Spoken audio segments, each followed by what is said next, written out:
তোমার এটা খেলে কেমন লাগতেছে? কেমন লাগতেছে? অনেক ভালো। পারো না? তোমরা পারো না?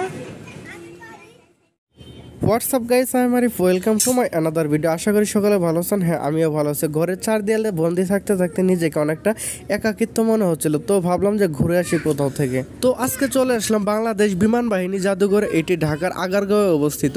তো শুরুতে ব্যাং আমাকে স্বাগত জানালো, ডাইনোসর আমাকে বরণ করে নিল।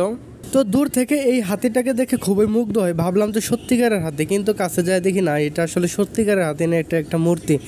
তো বাপ মেয়ে ছবি তুলতেছে, ছবি তোলা নিয়ে ব্যস্ত, তাদেরকে দেখে খুবই ভালো লাগলো। তারপরে দেখা হয়ে গেল সুন্দরবন থেকে আগত রয়্যাল বেঙ্গল টাইগারের সাথে, যে আমাকে ভয় দেখাতে চেয়েছিল, কিন্তু আমি তাকে দেখে মোটেও ভয় পাইনি, কারণ তার থেকেও বড় বাঘ দেখে আমার অভ্যাস।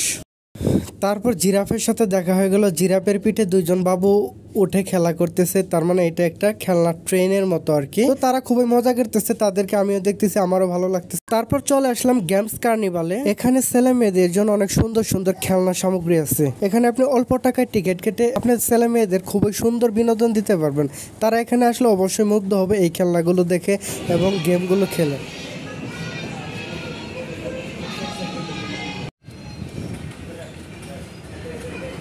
তোমার এটা খেলে কেমন লাগতেছে? কেমন লাগতেছে? অনেক ভালো।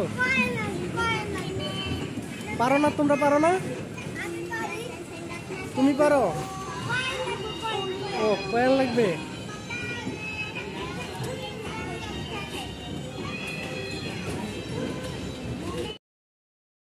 তবে সব থেকে মজার ব্যাপার হচ্ছে এই ফটোশুট দেখে বাপ তার ছেলেকে ছবি তুলতেছে, আর ছেলে দাঁড়িয়ে আছে প্রাণীগুলোর একদম চিপার মধ্যে, তাকে দেখাই যাচ্ছে না, দেখা যাচ্ছে শুধু প্রাণীগুলোকে। তো যাই হোক, এই জায়গাটা এই জন্য ভালো লাগে কারণ এখানে ফ্যামিলি নিয়ে ঘোরা। তো একটু সামনে গিয়ে যেটা দেখলাম, এটা হচ্ছে জাম্পিং ফ্রগ। এটি খুবই সুন্দর একটি রাইড, এখানে আপনি খুবই আনন্দ করতে পারবেন ছেলে মেয়েদের নিয়ে এসা। মাঝে মধ্যে মনে হয় কেন বড় হলাম, ছোট থাকলে এইভাবে কত আনন্দ করতে পারতাম, ফ্যামিলির সাথে যদি এইভাবে ঘুরতে পারতাম। তাদের জায়গায় নিজেকে মিলিয়ে ধরলাম এবং আনন্দটা উপভোগ করার চেষ্টা করলাম। কোথায় যে হারিয়ে গেছিলাম কিছু সময়ের জন্য, তা নিজেও বুঝতে পারিনি।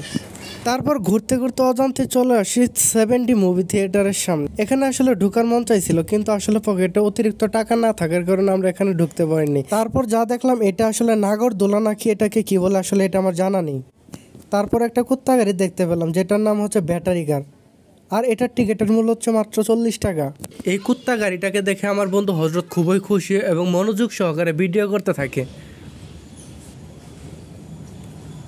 বন্ধু, উঠবা নাকি তুমি? না, ছোটবেলার মতো তো আর এখন তেমন। কেন, তুমি কি অনেক বড় হয়ে গেছো?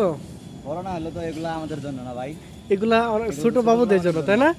হ্যাঁ ছোটবেলার জন্য। তাহলে আমরা আমাদের জন্য যেগুলো আছে ওগুলো আমরা দেখবো। আমি একটু গাজার ভাব ধরি। এই দেখুন, আমার বন্ধু ছবি তুলবে করে অনেক পোজ নিতেছে।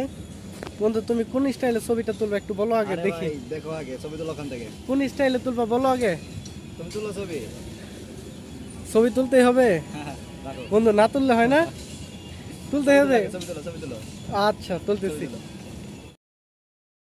তো ভাবলাম যে একটু কোলাহল থেকে দূরে কোথাও যাই, একটু ঠান্ডা একটা জায়গায় যেয়ে বসি। তারপরে এই পুকুরের পাড়ে ঘুরতে চলে আসলাম, এখানে দেখি একটা জেব্রা, ভাবলাম যে জীবন্ত, পরে দেখি না এটাও আসলে একটা মূর্তি। তো জেব্রা দেখে খুশি না হলো, কিন্তু এই পুকুরটা দেখে খুবই খুশি হয়েছি। এত সুন্দর একটি পুকুর ঢাকা শহরের ভিতরে, তা দেখে আপনাকে অবশ্যই মুগ্ধ করবে। তো অনেকক্ষণ ঘোরাঘুরি করলাম, এখন আমাদের সময় শেষ হয়ে আসছে, এখন আমাদের বাড়ি ফিরে যেতে হবে, যেহেতু আমরা গাজীপুর থেকে আসছি। আর আপনারা যারা যারা ভিডিওটি দেখছেন অবশ্যই লাইক করবেন, কমেন্ট করবেন, ভালো থাকবেন, সুস্থ থাকবেন, খোদা হাফেজ, দেখা হবে নতুন কোনো ভিডিওতে।